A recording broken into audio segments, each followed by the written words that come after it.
Hello, Virgo rising to your 2025 yearly forecast. Some thoughts here I'll have on this video for this, other musings from my mind, my opinions, etc. You are one of the signs this year. I'm going to include your opposite sign here, Pisces, where you're pretty much the one on stage. And there is a lot for you to take in and absorb and move. And sometimes in situations like this, it can become overwhelming. I'm being real with you. The reason is because of the eclipses that will happen this year in the sign of Pisces, in your sign Virgo. And whenever we have eclipses in certain signs and polarity opposites, there are doorways open and doors that close. Things that want to come in that are new, things that need to leave. A lot of the leaving part happens in your sign, and depending on your individualistic chart and where you stand with that, it can be a little bit more difficult to deal with than others. Saying that, it's not all challenging this year, but I'm being real with you as I start this video. I will give you a couple other transits this year to think about, but one thing's for sure. Virgos, in the end, when things are stagnant, they like to clean house, metaphorically, and you're going to have the chance this year to do it. All right, the beginning of the year, we deal with the planet Mars. Mars is the fighter and the planet, the god of war. Ares rules it. It's about the initiation of things, the starting of things, the taking action of things in someone's chart, regardless of what sign it's in. And this, right at this point in the beginning of the year, Mars, wanting to move forward, as always, cannot the way it likes to because it's moving backwards. It is retrograde. And on January 6th, and it's moving backwards, will enter the sign of Cancer from January 6th, move forward eventually, and leave the sign of Cancer until about April 17th to April 18th. This is the part of your world here, this type of inaction, action, right, back and forth review process that deals with who supports you as a community, your friends, your patrons, those who in a sense would support your dreams and aspirations. A lot of times in astrology, this place has to do with friends and community, right? So we want movement there, but there will be some review, some reworking, some restructuring here when we deal in the beginning of spring. And this is something for you to not just analyze, right? But this is something for you to feel with your body. And what I mean by that is like, we know the talent that you have as being a Mercury ruled person, and the antenna that you have to details, your intuition in that sense, and using facts and logic and basic straight up things to navigate the world or to show other people how to navigate the world. But sometimes that only goes so far, right? And there's other languages out there that we use to navigate. And one of those is our emotional body and our moods and our feelings, right? And I think a lot of this is in play when it comes to your interactions with those in your community, friends, and in a sense, the alliances you have or you think you have, or some that need to leave. In this case, I want you to look back to around the birthdays that happen in Virgo 2024 from September to the end of October. You can get hints at the themes of this in this part of your world.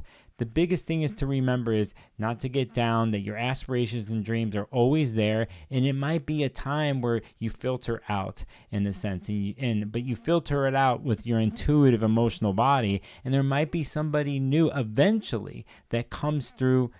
A person, plural, these types of groups of people that can actually help you in the end with your dreams and aspirations and what you are hoping for. That is Mars in Cancer retrograde for you.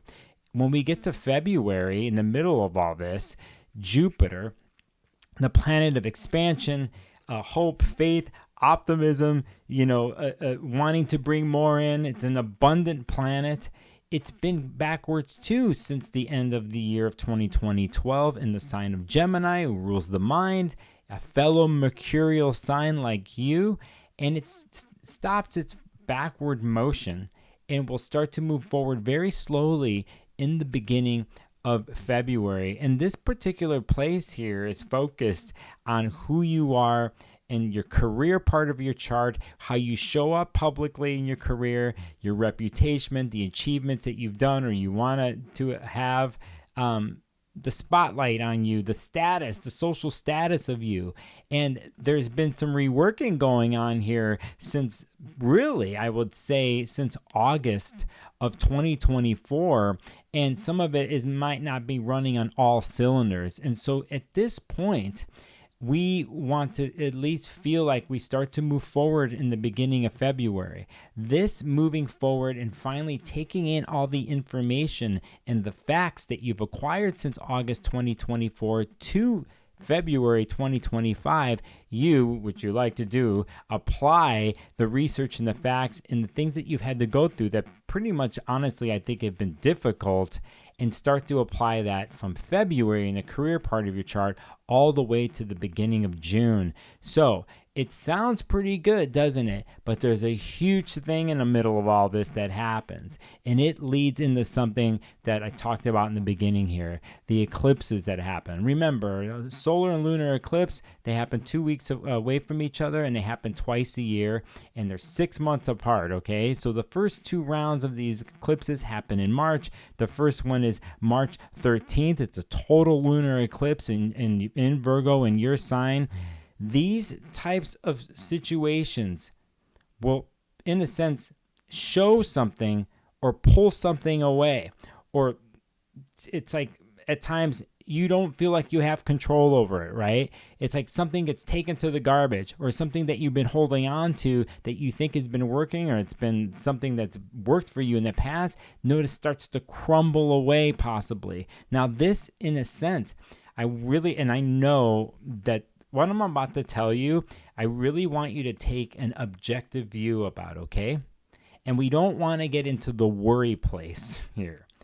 But Virgo risings, this is about your actual physical energy in your body and vitality. You could start there when you're trying to figure out how this eclipse is going to work, okay? Is we want to look at the connection between mind and body, your muscles, your bones, everything, how you are compacted, this life force that you have inside you, how you use that in your body and how you move out into the world. And sometimes it's off kilter. I think you might already have gotten hints of this already by watching this. I think some of this has come up already in the end of 2024. And sometimes in the body and the mind, the messages get crossed. They're not working and functioning efficiently, which you want that to be, because I think you have a penchant for efficiency. But at the same time, bad habits can come involved and affect the body and the mind. So an eclipse like this and some of the themes here in the year affect you this way. Not only that, for the last for several years, the planet Saturn, the restrictive planet that forces one to deal with reality and to go slow, the authoritative planet, it's been opposite your world, Virgo. So you've had this going on. It could feel possibly like a weight on you or restrictive. You can't move as fast as you would like. And in an eclipse like this on March 13th, I'll give you the other one that's later in the year. It's September 4th, big one too, and September 7th. In the fall, another eclipse that happens in Pisces. This deeply affects you and your presence and your body and your vitality. And it affects, if that's not running on all cylinders, your personality is going to seem off. All of these things, appearance, how you move in the world, are up for massive review, and some things need to change and go, okay? This will affect your relationships also, and your career part of your chart, even where you live at home and family. But most importantly, it's like you and the world, and then the rest of the world itself, people, individuals, partnerships of all kinds. There is massive review going on there, and we have to look at the details, which I know you like to do. Saying that, sometimes the details are too much. Sometimes it's too much analyzing, too much trying to fix something. And sometimes we have to learn, Virgos. We have to learn ways to just let things go and let them be and let other things fulfill itself. And that takes faith.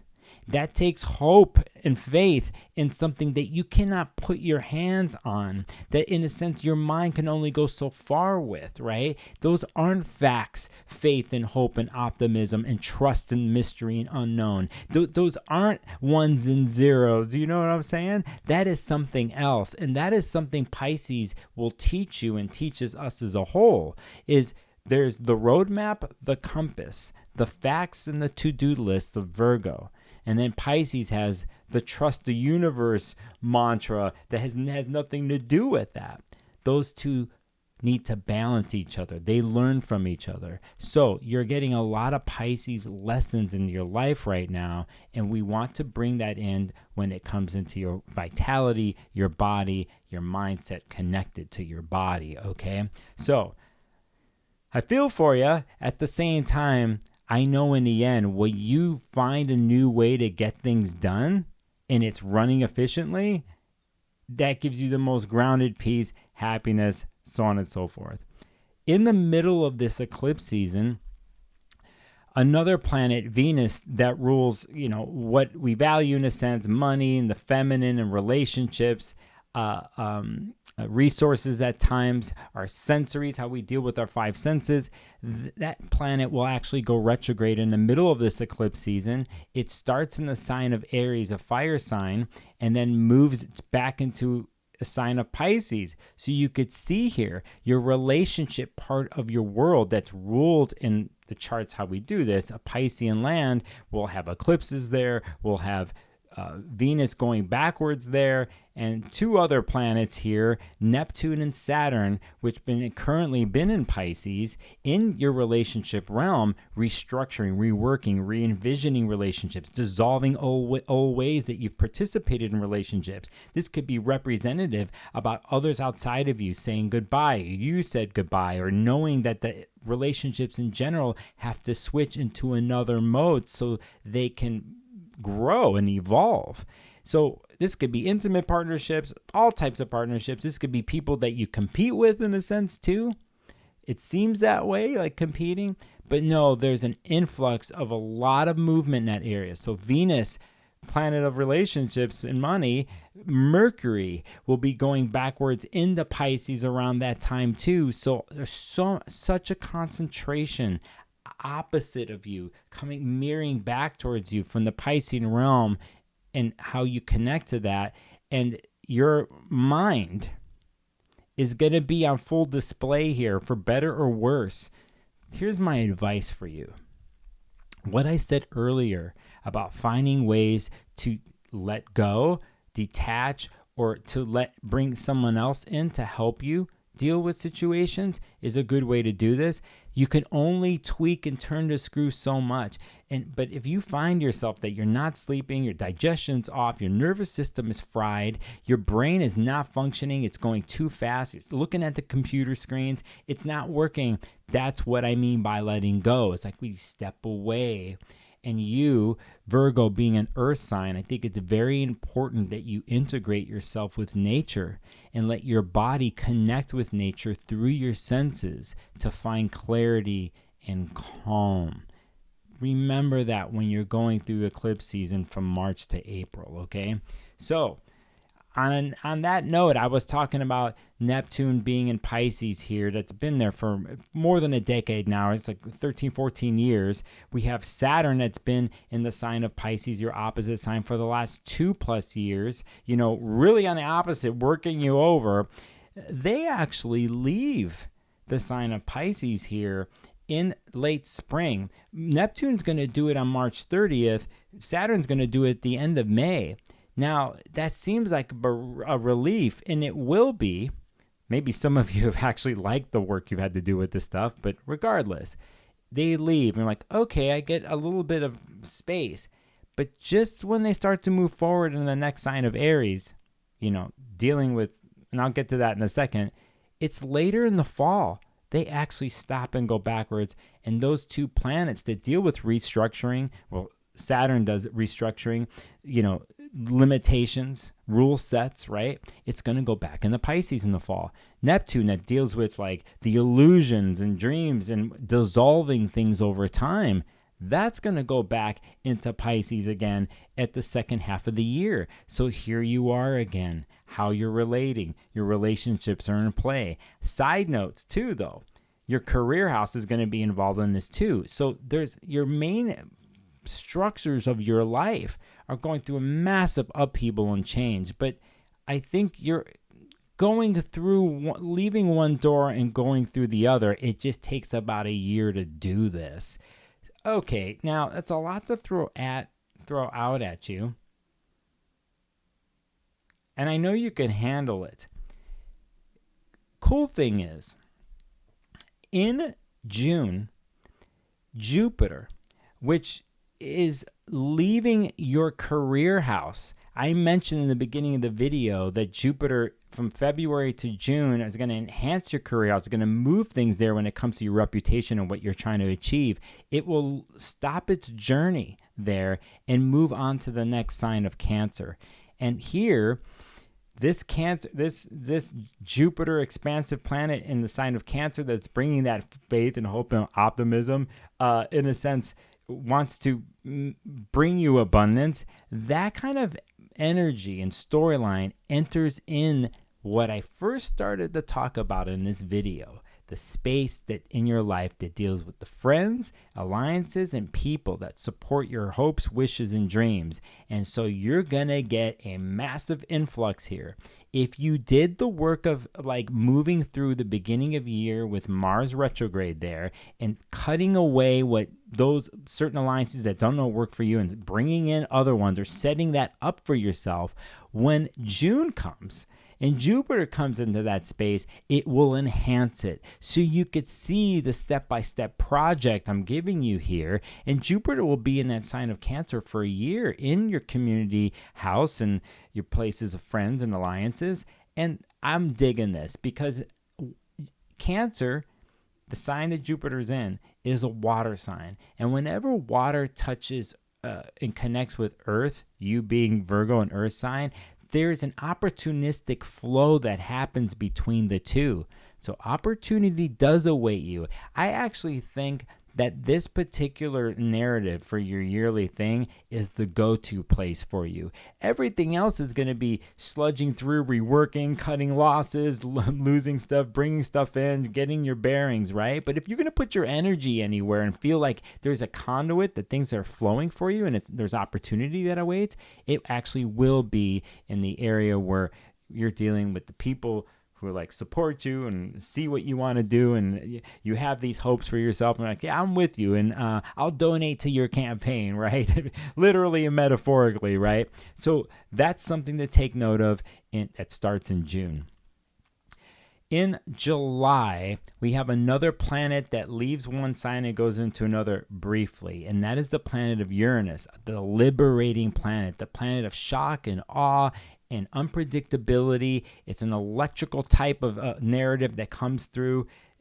Things are they're not normal with Uranus. It's always sudden, okay, and unorthodox. So this planet has been in the part of your chart that has been dealing with what your truth is since 2018, of like what you believe in, right? And what you take in and learn, and what the learning process that you do, how you incorporate it into your own ethical code, what your own truth is.